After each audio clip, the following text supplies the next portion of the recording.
There's a good chance that you've seen a Segway before, but what you probably haven't seen is the Mecha Kit. Basically a throne that you can bolt onto the Segway, turning yourself into the modern-day equivalent of a supervillain with working gel blasters to pepper your family members with. Hello. That is so fun. I never grew out of toys. I love Lego, I love dart guns, I love board games. But toys have also gotten a lot more capable in the last decade. So I've researched, I've tested the 10 most high-end, technologically advanced toys that make both the kid and the adult inside of me very excited. Like the square-off chessboard. I used to play chess obsessively growing up, and this right here is the product of my childhood dreams. Because you move a piece, and the board moves back. Underneath this wooden layer, there's essentially a really precise electromagnet that sits on rails, glides to wherever it needs to be, turns itself on, moves the piece it needs to move, and then turns itself off so it doesn't mess anything else up. It's got AI built into it, all the way from beginner level to literal grandmaster. But what I think is the craziest part is that this board links to your chess.com profile. So I can be playing on my board, representing my account against any other player in any other part of the world. The only thing I would say is that as somebody who's touched a lot of chess pieces in his time, the pieces here don't exactly feel like $500 plus quality. They just lack the weight and definition. Like this right here is a $10 chess set. It's not far off that. Probably partly just so that the pieces are still light enough for the electromagnet to easily move them. So we'll give this a strong 8 out of 10, but it's about to get a lot better. The other part of my childhood? Art. Drawing, painting, chess. That was my weekend. And so testing this Scribbit art robot has kind of felt like a weird full circle moment for me. Like, I'm back to art, but now from the perspective of tech as a reviewer. A line is a dot that went for a walk. Interesting quote. But, I mean, by that metric, we're about to go on the trek of a lifetime. Because this is what we're gonna draw on. So the robot is supported by 2 sticky pads here and there, and the string that holds it is so taut right now that it can be used to very precisely bring the robot to exactly the position that it needs to be. Which, when you combine it with a retractable selection of pens, means that yes, this robot can draw for you. Like, I literally got it to draw out a Banksy painting a couple of days ago. Okay, I mean, Banksy at home. But still, I mean, it's impressive. It's actually kind of wild, because as well as drawing really precisely, it can also go back on itself and erase that drawing. So the trailer for it has all of these wacky scenarios, like drawing out the weather forecast, or even like a summary of all the tweets that you missed. Or I guess now, X's that you missed. But all of that stuff is ridiculous. I mean, who's really going to do that? What I want to use this for is a very specific purpose. I've been really wanting to make this portrait for a long time, but it's the drawing part of it that stopped me. For the last few months, I kept starting it, then feeling like the proportions were a bit off, and then never really getting around to painting it because, well, videos came up. But if I import this image into the app, turn it into a drawing, and then we will come back and see what the robot's done with it. So this is already pretty cool, right? But how would a machine cope with something more active? Well, this is the Omega Power Pong robot. And yes, it plays table tennis. I can't tell you how many games of table tennis have been played on this table right here between me and my brother. We got to a level where it genuinely felt like a recreation of that unfortunately titled ping pong movie. But he moved out. The table got retired alongside my skill level. So I set this up last week. The robot's got a net at the back to catch all the balls you're hitting at it. And then this machine simulates another player. It can choose where it places the ball, how fast it shoots, the spin it places on the ball, just like a high-level player would. Oh, which is not me anymore. And do you want to know what's really weird? Is that they actually ship you a proper Android tablet just with their app installed so you can control the thing. It's really not the best tablet, and the app is not exactly what I would call pretty, but very functional, very stable, it does the job. I have just realized this tablet also has a selfie camera. So you're probably watching the first video ever taken on a table tennis table. But there is no doubt in my mind that this is a high-end bit of kit for professionals. I mean, like, you can put the balls per minute all the way up to 120, which looks something like this. Oh dear God. Okay, yeah. Can you see why I need this machine?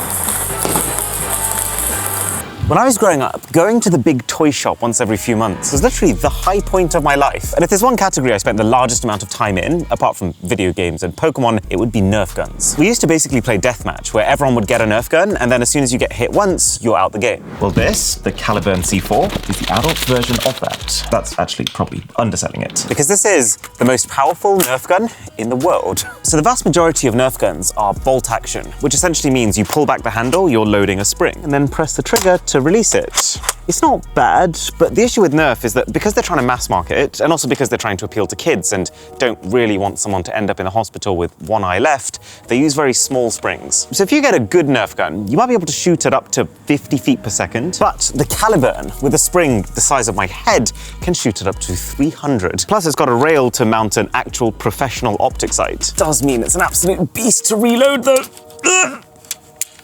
You also notice just how much more made for adults this is, like the size of the grip, the length of the stock. Let's try and shoot it. 3, 2, 1. Whoa! It's really hard to stress in person what it feels like to shoot a Nerf dart that fast. So the power is clearly ridiculous, but there's a couple of reasons why I wouldn't really recommend this for most people. And it's partly the fact that the accuracy doesn't quite match up to how good the power is. It's partly the fact that, I mean, this thing deconstructs half the bullets it fires because it's doing it so powerfully. And then it's also the fact that it's a 3D printed product and it has all the hallmarks of a 3D printed product. Oh, I also used to love water fights. This is me absolutely drenching my sister, like every older sibling would. Well, as it turns out, water fight gear has also progressed quite a lot since, well, the hosepipe. It's now a pretty normal thing to get something like this, a fully electric water gun that just continuously sprays so long as you hold the trigger. But if you really wanted to go all the way, then the Spira 3 is the way to do it. This is such a cool product because it's not just about, oh, I can shoot water, but faster now, it gamifies the entire concept of a water fight. So this right here is a tactical display. It shows you how full your battery is, but not just that, it also knows and can show you how full your water tank is. So you start by holding it in a bucket and then pushing the trigger forward. It's extremely loud. But the concept of being able to pull the trigger back to shoot and then push the trigger forward to reload does make a lot of sense. Right, but here's what makes this special. So I like water fights, I think they're really fun, but the thing that makes me like them a bit less than, say, something like laser tag is that you can't really tell who's winning. Like, there's no real scoring system, you just continuously get wetter and wetter until someone decides they want to take a shower. And so what I really like about this is that it doesn't shoot out just a continuous stream, it compresses the water into pressurized water bullets, and this display shows you how many you have. It makes it so that when you hit someone, you're gonna know, and they're really gonna know. You've got 3 different types of firing mode. You've got single shot, then you can switch it to burst shot, which basically empties the entire magazine of 3 in one go. And then you have open fire, which shoots continuously, but a little slower because the gun needs time to make these water pellets. As an overall product though, I'd give it a 7. I think the concept's great. I think they've done loads of cool little nice touches, but I mean, just the fact that it's shooting water means that it doesn't matter how much you compress it into little bullets, it's not accurate past about the range of 5 meters. Okay, let's do a quick check in on our arch robot. Oh, this is, you can't tell what this is yet, but this is actually very much on track. It's had a couple of little mess ups, which you can see here, here, and here. The only thing I really don't like about this robot is that it's intended for drawing literally on your wall, which I feel is actually a much more niche case than drawing on a surface like a canvas. So it's really hard to calibrate it to get it to draw to exactly the size that you want. I feel like there's 2 kinds of people on this planet. Those who love the water gun, and those who are gonna love this next one. So when you think of a Rubik's Cube, you probably think of something like this. Specifically this 3x3 one. Wait. What is this? Okay, so there's a 2x2, and then this one, this is the 3x3 that you're probably familiar with. And then you might know they also have a 4x4. You're gonna wanna sit down for this. This is a 2x2 Rubik's Cube. In your mind right now, try to guess how many potential different combinations you could have with this tiny thing. What did you guess? 100? 1,000? No. This tiny little cube has over 3.5 million different potential combinations. It is far more than it initially seems because every single face of the cube can have any combination of any of the 6 colors in any arrangement. This is so many combinations that even if you were fiddling around with this for 8 hours a day, if you didn't have a specific technique, it would still likely take you 5 months to solve it. The 3x3 adds a layer of complexity in every single direction, which doesn't just add to the complexities, it multiplies them. Meaning that we're not talking 10 million or 20 million potential combinations anymore, but 43 quintillion. That's 43 followed by 18 zeros. I mean, let's just look up a ridiculous number. Okay, a number of grains of sand on Earth. 75 followed by 17 zeros. So this is more than that. The 4x4 then is known as the Master Cube. And yeah, I mean, it's almost impossible to even comprehend the numbers going on here. 7.4 quattrodecillion, which is 45 zeros. And as you might have guessed, that is not the main event here. What I'm about to show you is not a 5x5 or a 6x6. This is a 13 by 13. And that is not the worst bit. While every single cube so far has 6 faces to manage in total, this has 12. Okay, I think I'm done. It only took me about 15 minutes. Trisha, you're good at puzzles, right? Pretty good. So how long do you think it would take you to solve a freshly scrambled, whatever you call this? I definitely do it. I think it would take like a couple of decades probably. You'd find me 30 years later, almost finished. Great, so we'll start keeping tabs now. Can I start with that one? Okay, this is mine now. All right, so while Drisha solves that problem, we're having our own little problem because Apple is growing extremely fast in subscribers and we're trying to overtake them. So if you can help us to get there, then a sub to the channel would be intelligent. I never watched a lot of TV when I was a kid, but the one show that would pull me away from my weird construction projects was Robot Wars. Think boxing, but just with machines limited only by your imagination. I used to find it so cool looking at the spec sheets of each of these robots that were competing and then see how they would stack up together in practice. Well, I almost can't believe I'm saying this, but thanks to technology, you can now do this at home with the RoboMaster S1 by DJI. That's a lot of parts. They kind of look like treads. I did not realize how DIY this was going to be.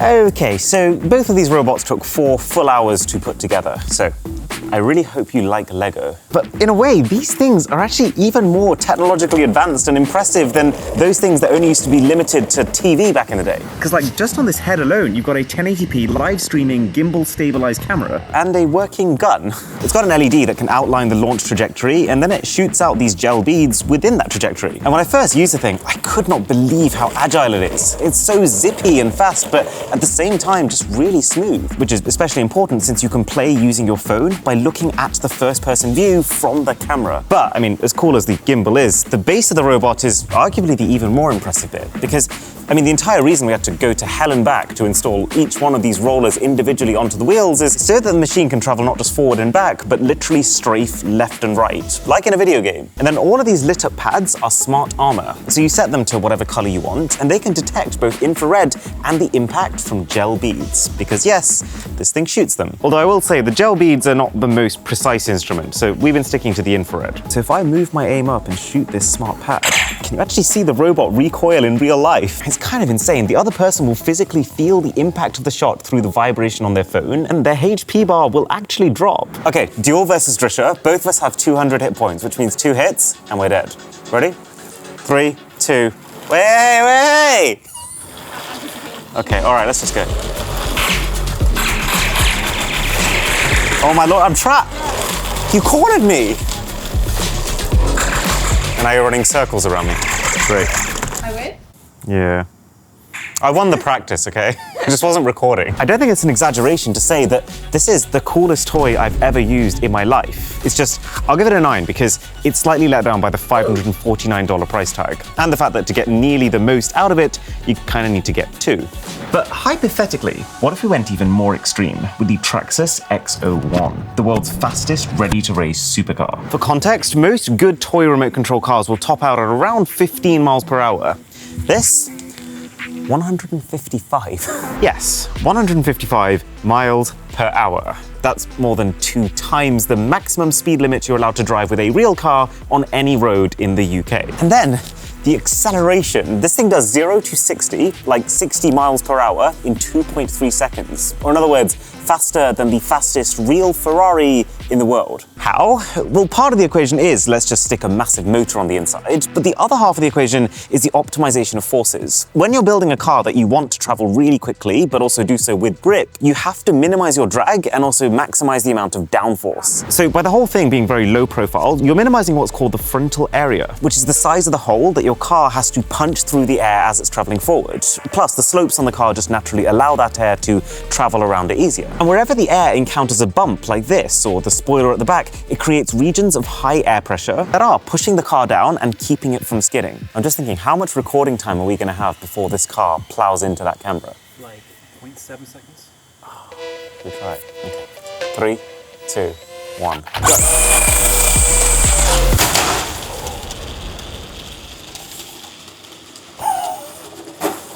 Oh, R.I.P. the glass on the back. If I hadn't slowed that car down right at the end, I'm convinced it actually would have gone straight through that glass. And this one still hasn't finished. Honestly, I think this car is a straight 10. It's expensive, but it does exactly what it's meant to do. Have you ever watched Star Wars? This might be an unpopular opinion. I don't rate the movies that much, but I just think the world is incredible. And I've always thought this idea of Jedi taking out armies of enemies with just a single lightsaber is the coolest thing ever. Well, turns out that as an adult, you can go deep into the world of Star Wars with a professionally made lightsaber. So just for context, this is a run-of-the-mill saber that you could find at a toy shop for $15, $20. And it's not bad. It's got a pretty bright light built in, it's got a light in the handle, it's got speakers at the bottom, it knows when it's been hit and can flash accordingly. Does sound a little bit like a cat that's just been stepped on though. But this is what happens when you spend 100 times that amount on a saber. This is a custom-made one-to-one recreation of the same weapon used by the main bad guy in the last few films, Kylo Ren. Okay, so part of the value is obviously the aesthetics, the movie-accurate wear and tear, the machined metal handle. I mean, this thing feels so unbelievably premium, and you're gonna wanna see this. I'm nearly there. Come back in 2 minutes. It's movie accurate, even on the insides. Oh yeah, and then you turn the thing on. And you see the spinning kyber crystal, the energy source of lightsabers, but that's not even the bit that I'm most curious about. It's that when you get into this whole world of high-end lightsabers, these things have to run their entirely own unique, bespoke software. Yeah, we're literally talking about lightsaber OS here. But it is really smart. Like, it figures out when you're holding it still, it lets out a gentle crackle. And then the sensors inside know when you're moving it and also how much you're moving it. And they adjust the sound according to that. Sorry, Mom. You know these like side hilt beams? The lightsaber actually knows when they're in and is adjusting its lighting accordingly. Plus, it's completely programmable. So if you can code, you could make it do like the Mario Wahoo sound effect every time you make contact with something. Ah, my opponent has arrived with a Rubik's Cube. It's always stays with me. Okay, so the rules are first to get hit on their body loses, dark side, And the good side. light side. Right, that doesn't bode well for her. 3, 2, 1, go. You may have agility, but I have more realistic effects. I just died. Oh, for goodness sake. But what if we applied this same level of extremeness to your smartphone?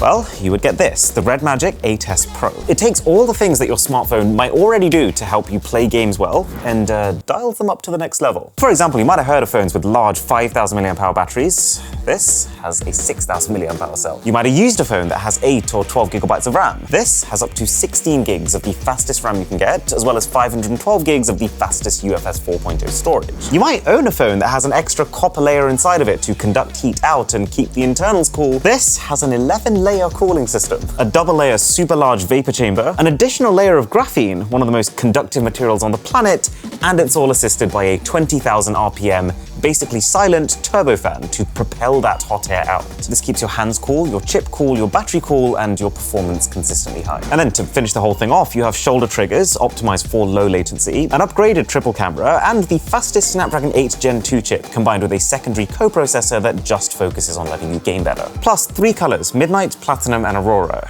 Which is your favorite? Hit the link below to learn more. And the masterpiece is complete. When it works, it does a really good job.